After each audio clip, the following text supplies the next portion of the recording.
Elise wandered towards the biggest light she'd ever seen. "That's the top level," Lena explained. Lena had followed along to be of help, understanding the desire to explore. Gabe wasn't far behind, trying to convince them all to go back. It was about 50 subjects who'd all decided that more up was interesting. A handful of bold citizens were in the mix. "Lena, they listen to you," Gabe pleaded. "Can you get them to just go back?" The handful of providers in the area followed Gabe's lead, but the blue mass of meandering citizens and subjects was simply overpowering for the yellow-suited provider resistance. Thankfully, no one had become violent. So far. The bulk of the blue mob was migrating towards the light, cautiously. One citizen found the Rubberman suits that had been kept near the door to protect from the enemy's attacks. "Actual?" the citizen said to it, for this was the face most citizens knew as the Actual. "Nah, that's a Rubberman," corrected a nearby subject. "There are people underneath those suits after all." Elise walked by them, giving the suit a glance for a moment, but she was much more interested in this huge, unending bright space. Its cracked floor of dead dirt and the ceiling of endless blue. Even the air had a different taste. Nearby was the truck, but this truck was less interesting than the meter-high lump of brown and black hair sitting near it. The lump of hair was alive, and its mysterious eyes watched her. It smiled, releasing a huge, lazy tongue and displaying an array of teeth along the long opening that was its mouth. "Hello?" Elise ventured. "Are you smiling? Are you a friend?" Elise had been fixated on the hairy lump so much that she didn't notice Laird standing right next to it. "She's in a good mood," Laird said. She sighed and looked at the enraptured Elise. "I gotta explain this again?" Laird's voice turned dispassionate to explain the seemingly obvious. "This is a dog. Her name is Casper. No, she doesn't talk.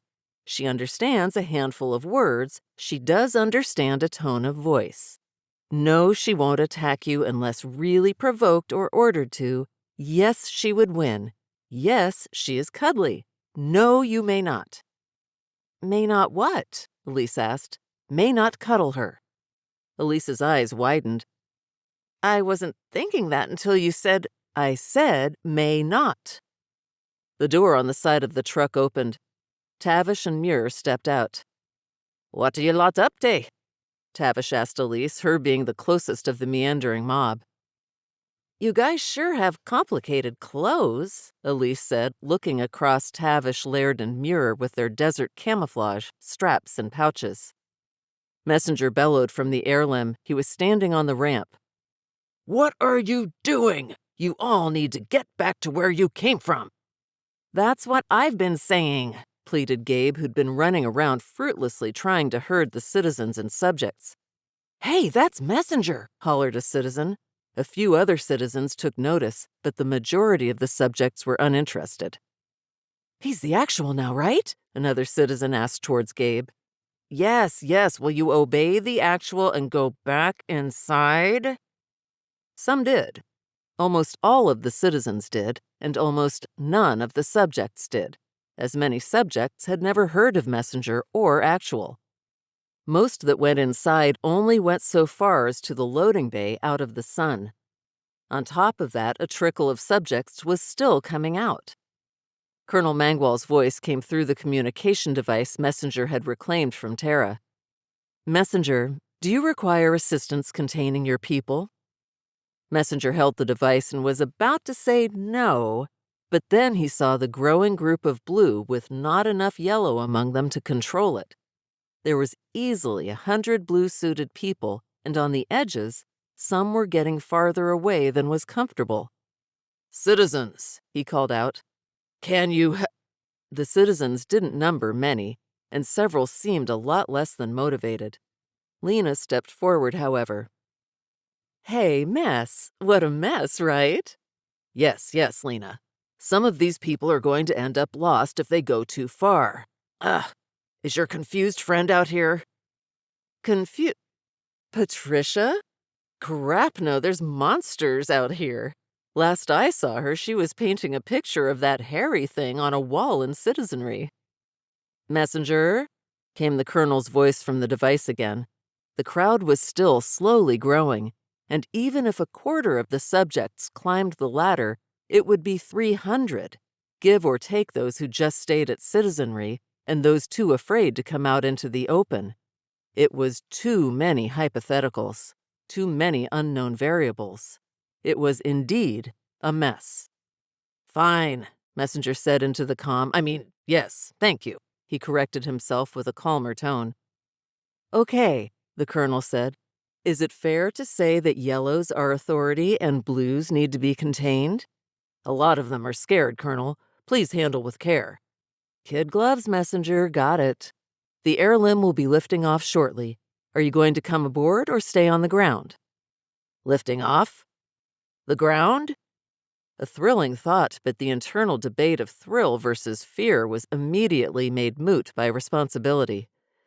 "I should stick around my people. It may help smooth things." He jogged the few steps off the ramp. "All right, let's get to work," the colonel said across the comm. "Berry Hill's crew assist at the doorway. Encourage blues in, assist yellows. Stormfront 1, come aboard. All storms prepare for low-speed, minimum alt rolling drops. Stun loadout." The soldiers posted around the ramp ran into the air limb as its 4 turbines roared to life. The warm air from them blew around Messenger, and he realized that getting much closer to one of those turbines would likely be a bad idea. The air limb lifted up and flew about 100 meters to the side and began a slow path around the perimeter of the loading bay. As the air limb moved, it periodically dropped a soldier from about 3 meters up, who hit the ground and rolled, getting to their feet and surveying their immediate area. Instead of the arm-length weapons they had carried by the ramp, they held smaller weapons with both hands. Once Messenger saw the 3rd soldier land, he turned his focus to the subjects. Terrain and the facility's structure was already blocking wanderers on one edge, but the other directions were open for subjects to roam. He yelled out, "These people in the dark outfits are helping us organize so no one gets lost. Please cooperate and get back in where it's safe." Some seemed to be feeling obedient. Many mulled around confusedly, but 3 ran for it. One of them was laughing his head off. He was running away from the soldiers that had already dropped into place, and a provider was chasing behind him, yelling, "Stop! Where do you think you're going?" One of the other runners stopped to watch the laughing one, and the 3rd was planning on running between 2 of the freshly dropped soldiers. One of the soldiers faced the runner. There was a thunk sound, and the runner fell, seemingly motionless. Messenger talked into the comm, "Colonel, what are these soldiers using?" "Relax," came the reply. "Stun guns. Hits the target with a dull pellet carrying enough electricity to put most targets to sleep. One of your people was hit by a similar one after she stabbed the utility vehicle." Messenger figured electricity shouldn't work like that, but the results seemed to speak for themselves. The attack had to be more complex than the colonel's quick assurances. The colonel might have recommended that Messenger relax, but the subjects and citizens certainly did not relax. Panicked screaming erupted all over. About 3/4 of the mob fled indoors. The remainders fled away from the fallen subject, making a break for the portion of the perimeter that wasn't yet guarded. It was obvious that they wouldn't make it before that way was closed off. As it was, the laughing runner who'd gotten an early start quickly found himself on the ground, unconscious. Now all of the subjects and citizens were rushing to get inside, some of the providers too. Those that weren't fleeing were only that confident because they caught sight of Messenger, who wasn't running. Since the semicircle of dropped troops was finished deploying, the air limb itself moved to herd people inside, moving slowly towards the door of the loading bay. It was flying low enough that its turbines were kicking up a lot of dirt, ripping up several of the cracked chunks of ground, filling the air with dust. It would have been a good day to wear a Rubberman suit after all.